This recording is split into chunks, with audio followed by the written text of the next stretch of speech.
We're already getting close to January 2023's endpoint before you can blink.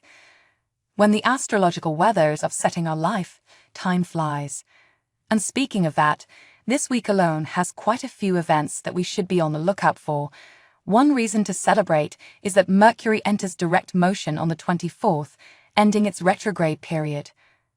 The Sun will also enter Aquarius on the 26th, indicating the start of the Aquarius season. Say hello to an idealistic, humanitarian, and worldly energy. And ultimately, on the 27th, the Aquarius new moon will fully usher in this energy. What does it all mean then?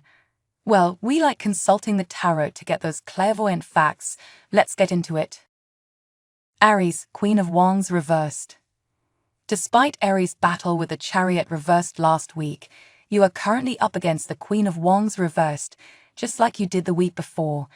In other words, you're toggling back and forth here between some challenging energies surrounding your objectives and self-confidence. You might feel like you've been encountering obstacles left and right lately.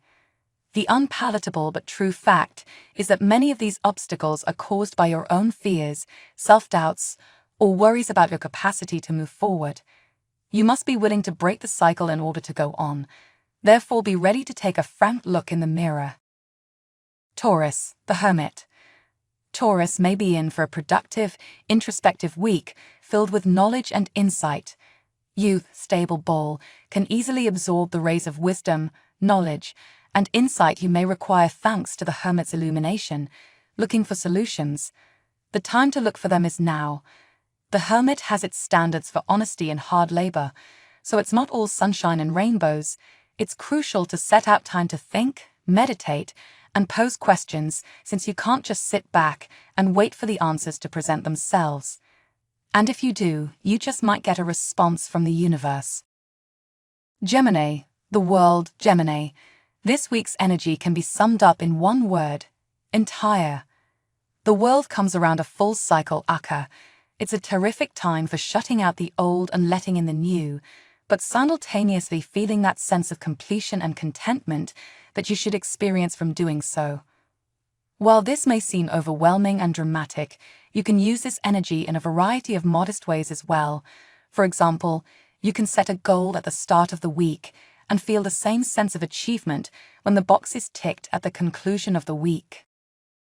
Cancer, Seven of Cups reversed. This week has been a decision-making week for you, Cancer. Unfortunately, the reversed Seven of Cups has a confusing energy that isn't very enjoyable. Even when you really only want to move forward with everything, it could seem like you're continuously being pushed in different directions. Avoid thinking things like, "I started this, so I have to finish it," or "I'm the only one who can decide this," or anything that makes you feel forced to make a decision or an alternative without good cause. And keep in mind, your gut instinct. It shouldn't sound anxious like you. Leo, Ten of Wands. Leo might want to advance with their characteristic lion strength, but the Ten of Wands advises you to take a break. And not just that, but truly, this card points to some fairly heavyweight. You've probably been juggling too many tasks, responsibilities, and ideas at once, while carrying way too much tension. Your energetic tank is great, but it is not limitless. You will eventually need to take a break, slow down, and delegate a few tasks to someone else. Virgo, the Tower. Virgo comes up against the Tower, one of the most recognizable and dreaded cards in the tarot. Actually, this card isn't quite as doom and gloom as some portray it to be. It dismantles crucial frameworks, notions, objectives, and routines that, while they may be cozy, are ultimately failing you. It could be tempting to either oppose the new flow or power through it as rapidly as possible in the wake of this transition and transformation. However, neither choice will benefit you in any way. You must carefully and patiently go with the flow in this place. Libra, Eight of Pentacles reversed. You would assume that Libra will have a productive week. The Eight of Pentacles suggests that a variety of obligations and activities are accessible for completion, but its inversion suggests that you might be putting things off, or simply not interested. We all enjoy a little and now, and then that's the point. But here's the catch. Make this week all about rest if you're going to make it that way. Don't make it about not working. Don't contemplate finishing your task just to decide against it. And then don't sleep either. Choose one or the other this week and give it your all. Scorpio, the Chariot. Scorpio has a productive, motivated energy built into the week ahead.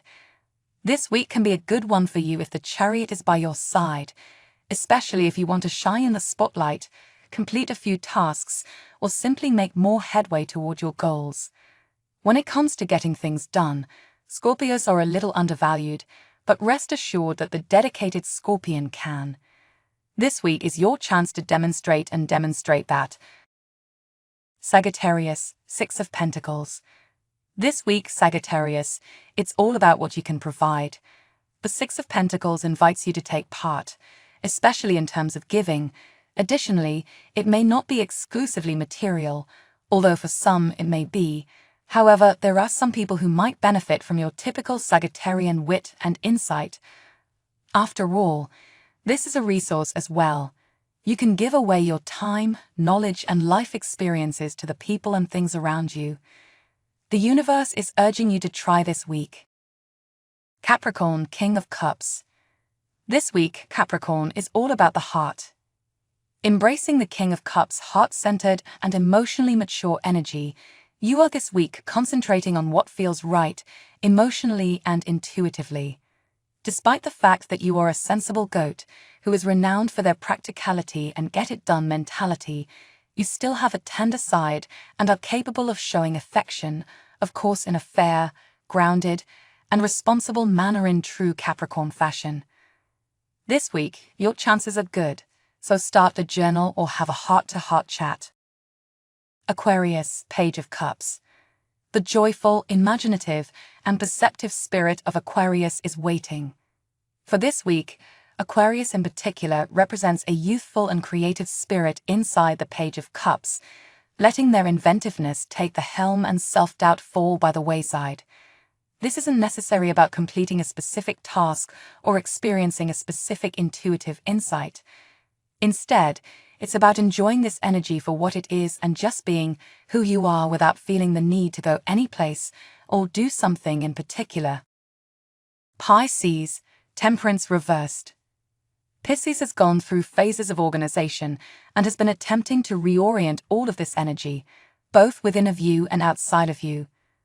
There are both good and bad news. I guess you still have work to do, which is the bad news, though, depending on your viewpoint, you might be able to see this as a positive thing too, if you're willing to put in a little more effort. The good news is that this week, with Temperance reversed emphasizing inner tranquility, patience, creativity, and harmony, you can concentrate more on just one topic. In other words, this week, focus just on looking within. There's no need to stray too far from home. In fact, planning dedicated quiet time may aid in hastening the procedure. You now know what the cards have to say about your week and are informed about what the stars and planets are doing. You now possess all the knowledge required to handle this week's Astrology with the best mindset and the correct technique. It's wise to think about what rituals or goals will work for you given the information you learned from the cards, especially with a new moon approaching. You have the map provided by the cards. Now it's up to you to follow it as you see fit.